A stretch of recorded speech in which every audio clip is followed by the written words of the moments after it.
Good morning. It is Monday, and I am on my way to my new job. So I don't have to start until 8:30, which is a little bit later than my other job. And so when the alarm clock went off at 4, I decided to snooze in a little bit. Bad choice.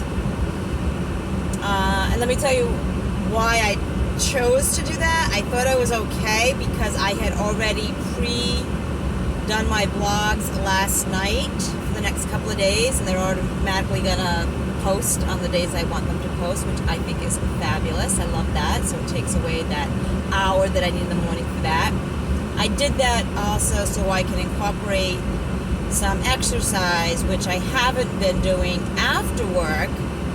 I used to go for my walks after work, and because of the weather, it's too cold, and I don't know, I think of a zillion excuses, but I thought it would be a great time to, in the morning, do my workouts. I can do YouTube videos where I can get, I actually did something today, which is I'll get to in a second, do some cardio. I was a personal trainer and fitness instructor for 10 years, so I know a lot of the exercises to do. I have some dumbbells and row bands and a stability ball, so develop some, toning muscles with those things there. Anyhow, so that was the plan. I slept a little bit later than I wanted to even sleep later, and then I just felt like I had all this time in the world because I don't have to get there. I'm always early to work, so I thought I had all this time in the world.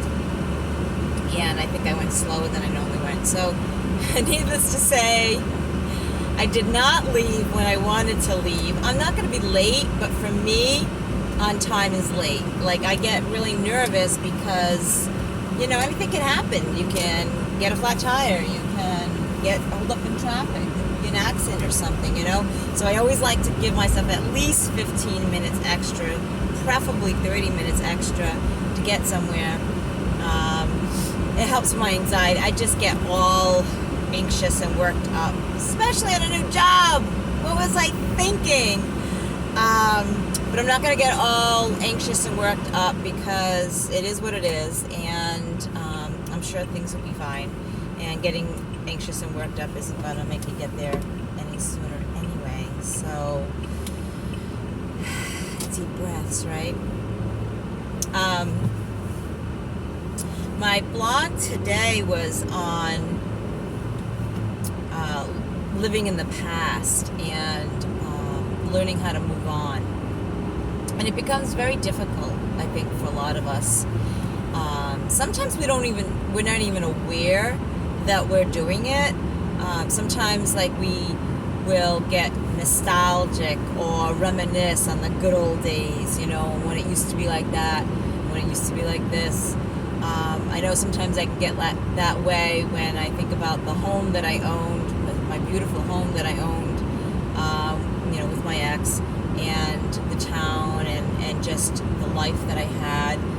I lived pretty well, financially. It was pretty comfortable, and I could do what I wanted, which was nice. It gave me the luxury of starting my own business as a personal trainer and whatnot. But what happens is that when we get caught up in that, we miss out on the opportunities for today.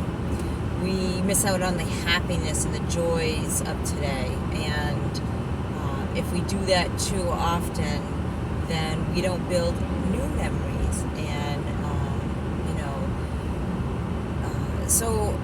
so I've gotten caught up with it before, the past, and maybe past jobs, or sometimes I even think about the past, when my kids were little. I get caught up in I wish I'd done this, I wish I had more time, I wish I knew then what I knew now about being a mother and stuff.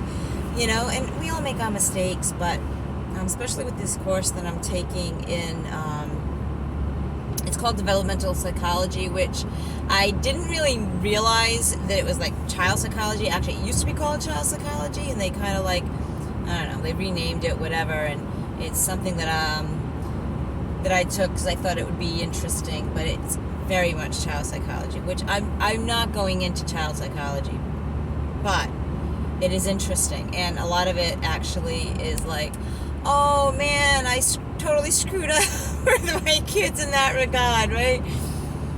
They're okay, they're fine.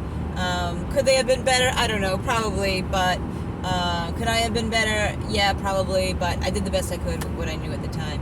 Anyways, getting back to not getting stuck in the past. So, yeah, I've talked about many times awareness is key, right? So if we don't know something is not working right or something is broken, we can't fix it. So becoming aware and acknowledging the fact that you're doing this is the first step. And again, it takes practice, and it's not that it's never going to happen. If you're someone that, is struggling with this, be patient with yourself, and don't beat yourself up when you realize that you have been doing this, being stuck in the past. It's okay. The fact that you're becoming aware of it and acknowledging it now and want to change it, that's huge. That takes a long time in itself. So if you're there, congratulations. That is huge.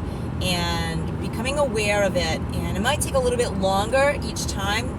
You might find yourself daydreaming or what have you, and it might take you a little bit longer to catch it at first, but if you keep practicing it, you'll find that you won't stay stuck as long. Like right now for me, there might be seconds, maybe a minute that pass by when I'm realizing that I'm doing that. What am I doing? Like, you know what I mean?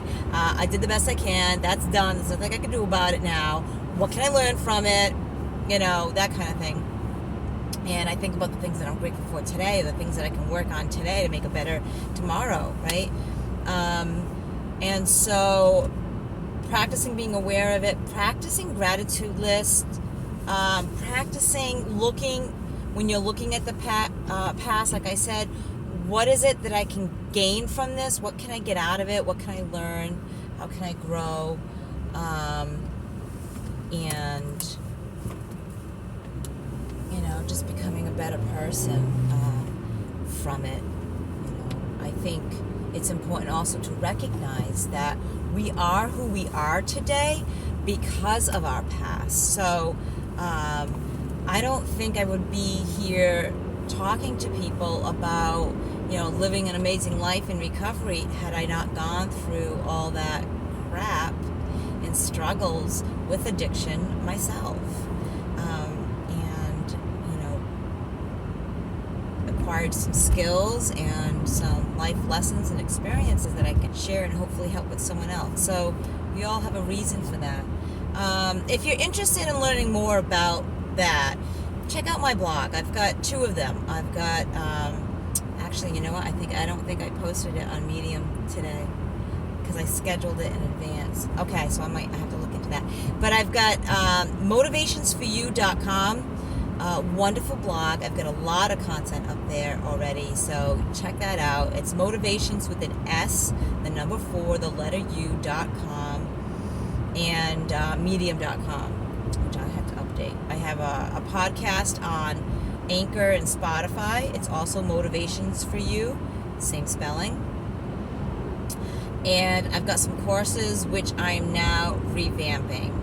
I don't know if you checked out the video yesterday, but I hit a wall, very strong steel wall, and realized that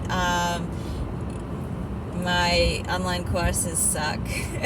And it's not so much the content as it is my presentation. So I'm working on them. I'm going to redo them. They're going to be better, and I'm grateful for that. I'm grateful for that. Recognizing and being aware that they need to be better, and that I don't know everything. And I want to better myself. So when I get feedback from people, I really do, I take it as people care, and I take it as how can I grow? How can I get better from this? So please leave me feedback on my videos, on my blogs, wherever you see something, on Facebook and Instagram on Recovery Enthusiast. check them out. Hit the subscribe button, follow me. I'd really appreciate it. And like I say all the time, remember your blessings. You are very blessed. We live in a beautiful world that provides everything that we need. And if you have someone that you love, give them a hug, give them a kiss, let them know that you love them, and stay blessed. And as always, live your life enthusiastically. Until next time, guys, stay well. Peace.